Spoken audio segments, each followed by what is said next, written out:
sun's coming up. This is how we play. We're still in the club, sipping Moet.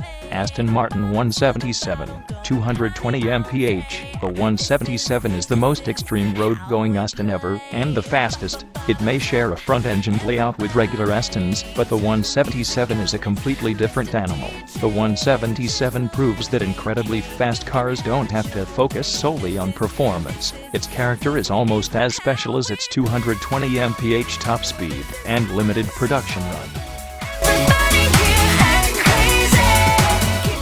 McLaren F1 241 mph. The F1 is more than just a former world's fastest car. With its carbon fiber body, gold-lined engine bay, 6.1-liter BMW MV12 and center driver's seat, it just might be the coolest car ever made. McLaren intended to make the F1 the ultimate road-going supercar, but its design was informed by the company's racing experience. The F1 even went on to a fairly successful racing career in its own right, winning the 24 Hours of Le Mans in 1995. This is how we play. Koenigsegg CCR 242 mph. Swedish supercar builder Koenigsegg briefly held the world's fastest title before being bested by the original Bugatti Veyron. Its CCR reached 242 mph at Italy's Nürburgring.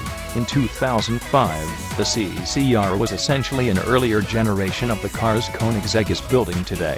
It featured a 4.7-liter V8 of the company's own design, a carbon fiber body, and not much in the way of electronic aids.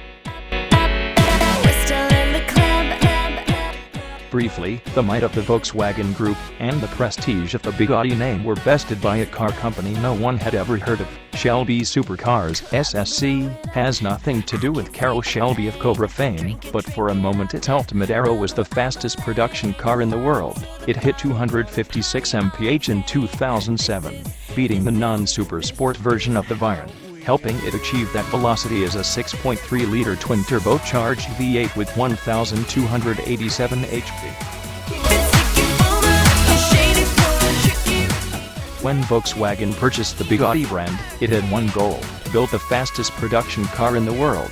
The original Veyron achieved that goal, and with a price tag of $1.7 million and a quad-turbocharged W16 engine producing 1,000 HP, it also boasted the most superlatives of any production car.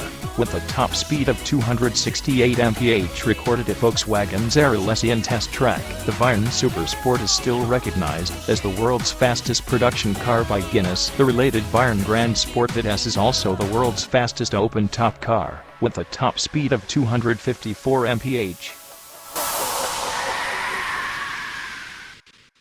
The Bugatti Veyron was a monumental feat of engineering, a supercar whose performance was so marvelous. Top Gear presenter James May compared it to the automobile equivalent of the Concorde. After 10 years of production, the Volkswagen Group has unveiled the Veyron's successor, the Bugatti Chiron. The Chiron will not be a mere speedster, but a comprehensive luxury vehicle as well. Beyond a beautiful leather interior, the car also sports a decadent sound system, with a diamond diaphragm inside each speaker. The Chiron looks to be a king among supercars, which is fitting, as kings will be among the few to obtain one. Only 500 will be released for the first generation, and they cost a staggering $2.6 million.